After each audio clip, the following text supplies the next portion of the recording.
Prostitution and slavery.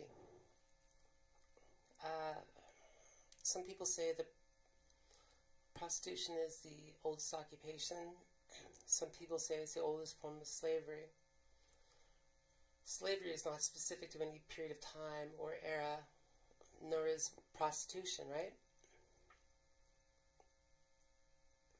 And there's a lot of trans girls out there that do prostitution, that do escorting, which is the polite term for it. Now, on one hand, I don't judge anyone, but I simply just look at it pragmatically. I'm a very pragmatic person. I don't want to have to use this microphone, but it's the only way that I can do the recording here.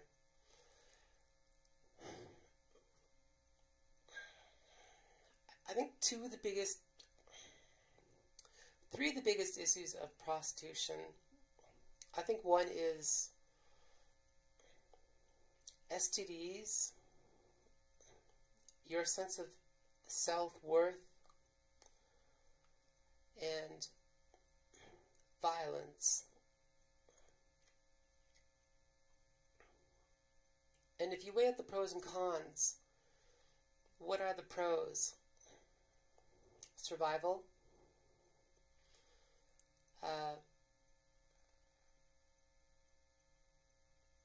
perhaps status in terms of money, if you looked in that regard. I guess you could twist things around to make yourself feel like you're like some beautiful siren who's desired and all of this type of jazz, and I don't feel that that's legit. I think your self-esteem will be so diminished that it won't balance out. And then I think other issues like violence. Sex and violence are kind of closely related. If you look in the animal kingdom, there is a lot of animals. Violence is very much an aspect of reproduction, sexual reproduction. Very much an aspect of intercourse. Intercourse is in and of itself a penetration from one body to the next. There's some insects who penetrate other animals to kill them. One that we all know would be a bee or a wasp, and not necessarily to kill, but as a form of defense.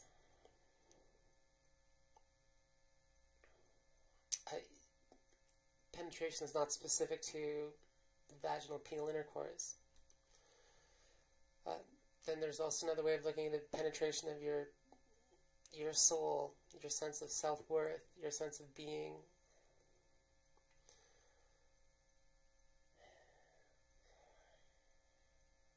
I think it's a rough position to be in, especially when you're a trans girl.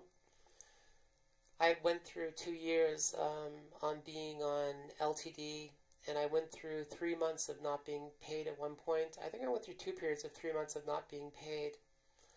I don't know why.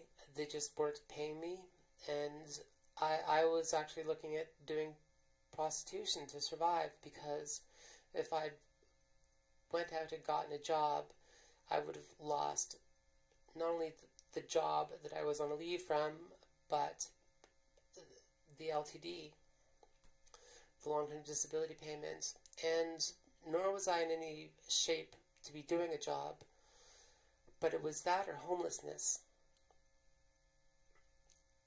There's a lot of homeless trans girls.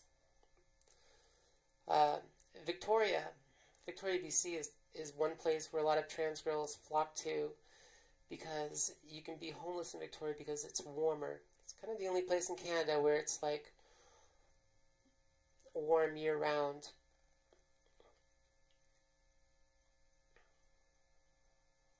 And you know, like, a person has to eat. If you look at our social nets, like welfare across Canada is maybe $850 at best. At best. What is the average cost of rent? $1,500? Right? Those two things do not follow. So what does a person do? Okay, so you're eating out of the food bank, right? But that isn't drawing money in. Okay, maybe you're allowed to make another 100 or 200, right? That's not enough money either. So you're looking at have to do some sort of work under the table, right? Working under the table can be dangerous. Depending upon what you're doing, it can be dangerous. And one of those things that often is working under the table is escorting or prostitution.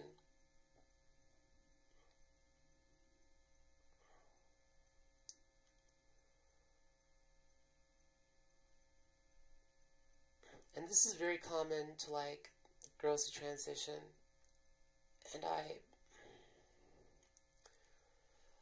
part of the reason I understand why somebody would do it so that you can do FFS, or get implants, or some cases maybe a vaginoplasty, right? All of these things that eliminate dysphoria. Just something as simple as like electrolysis or laser hair removal, can take a year or longer, and takes longer than a year. I've been doing it for like 5 years, and it's expensive. And when that hair starts growing back in, when the black hairs start growing back in, I get such a wave of depression that I literally just I want to die. And so every month for like 5 years, I've either been doing laser hair removal or electrolysis. And I've diminished a fair amount of it, but still doing electrolysis. Fortunately, we have a friend, who will help us out in the cost. Because I know what that's like. I know what being stuck in the position of having to consider prostitution is like.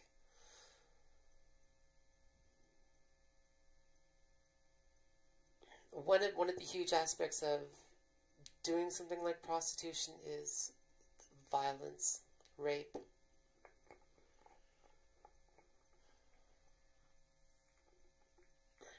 In some ways, if you don't have any respect for yourself, other people are not going to have respect for you. That is not a precursor to being raped, but prostituting yourself and putting yourself in a dangerous disposition of something just as simple as, say, STDs, that is, in a way, not having any respect for yourself, and thus other people around you, your clientele, may not have any respect for you either. Conversely, you may have a clientele of like 5, 10 guys or something, who maybe they're all just fantastic dudes and they help you pay your rent and they're your friends at the same time. Lots of us have been friends with our boss. Maybe you consider yourself the boss. But it's sort of like playing Russian roulette, right? It is hard for us to just go out and find a job. It's that simple. I went through absolute hell in my workplace when I transitioned, and everybody was just like, get another job, just go find another job, just go find another job, and I'm like, you don't get it, right? I don't walk into Walmart and drop my resume and get hired tomorrow. Doesn't usually happen. You look at a lot of girls who transition and they lack the confidence to move forward and do things like pass because they are afraid, right? Because there are repercussions to being called out. And passing, like trying to pass 100%, trying to be perfect 100%, being like 100% unclockable is almost unattainable. There's a fortunate few maybe who do, but it is not our norm. And even if it is our norm, You know, it's like loose lips sink ships. At some point, somebody else is going to find out and use it against you. Like the idea of going stealth being living unknown, living life as female without anybody else knowing your past, is maybe impossible nowadays.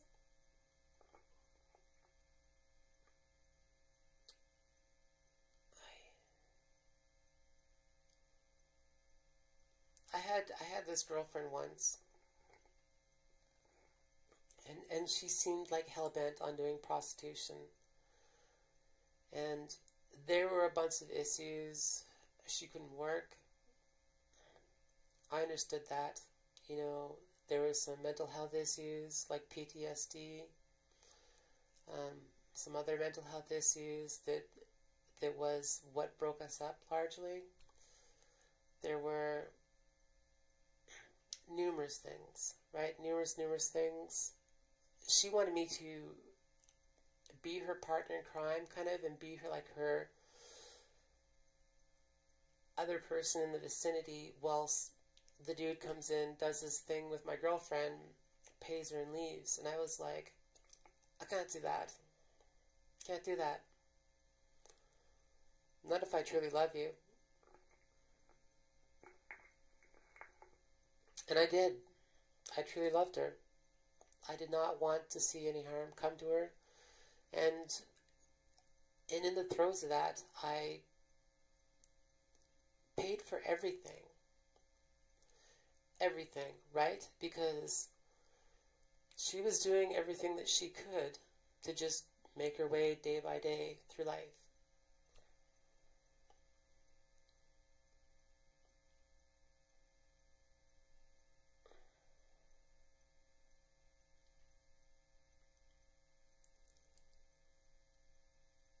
I don't know, it really sucks to think that maybe she might be doing this now, but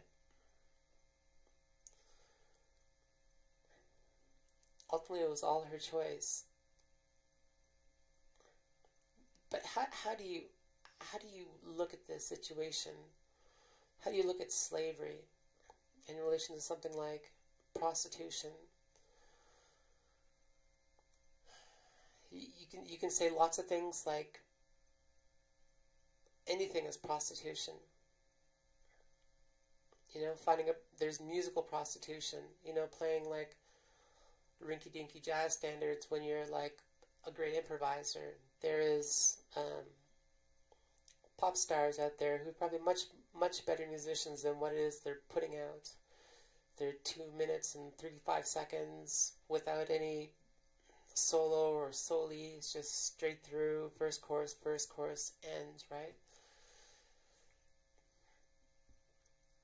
Breasts and butts, you know.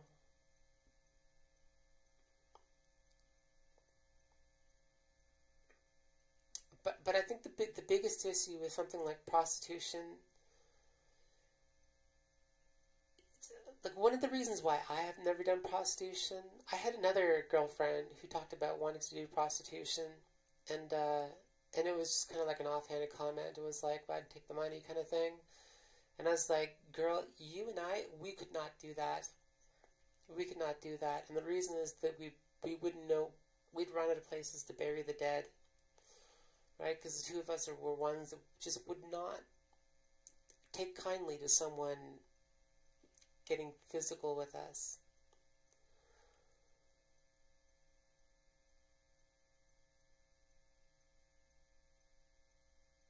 I've been raped, and I know what it's like. This other girl who's looking at doing prostitution, whom I was very much in love with, she'd been raped too.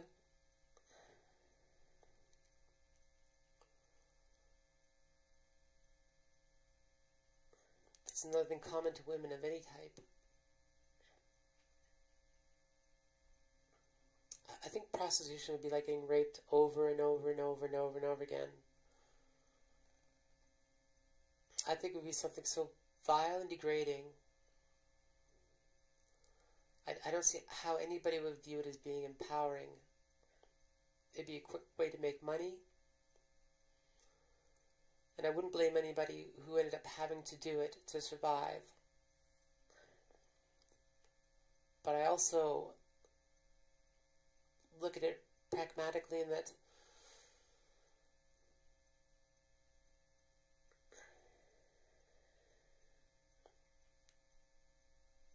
eventually you're going to get hurt.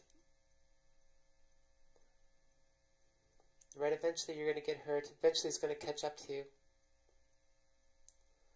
You might do things like try to turn a boyfriend into a customer. And what is your boyfriend going to do? Why are you doing this to me? You're a prostitute? I don't want to date a prostitute. Maybe pragmatically because I do not want to catch an STD.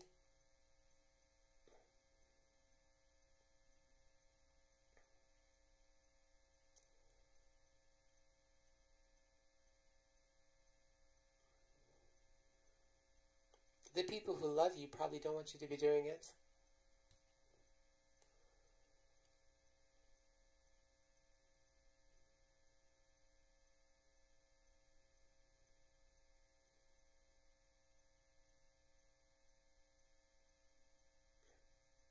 Sometimes there's a huge aspect of mental health in relation to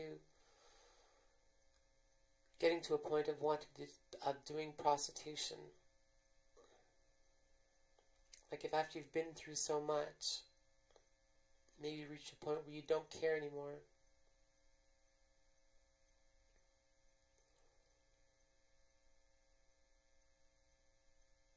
In my honest opinion, I think doing something like being on welfare, even if it's not paying the bills, doing whatever other job that you need to do under the table, or even something like picking bottles, is a better option than prostitution. Because ultimately, this is something that is going to pull you down and suck you in, and you will be a slave to it in one form or another. You'll be a slave to it for money. You'll be a slave to it in terms of how it destroyed you.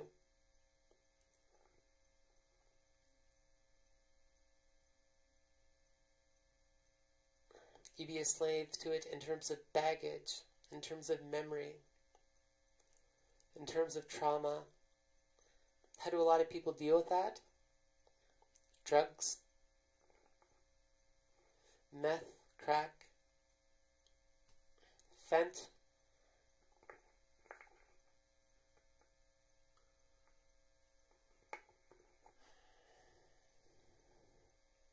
It's just a really shite idea. I don't think there's any huge payoff. I think it's one of those things that sometimes people do because they have absolutely no choice. Well, maybe you do have a choice. You always have a choice. But you have to choose the lesser evil at some point.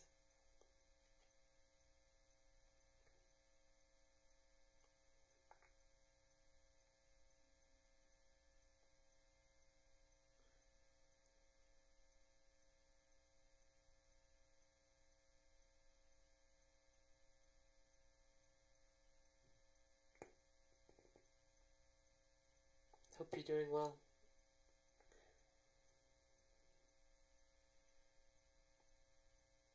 You can always call me if you want. I'll still be a friend.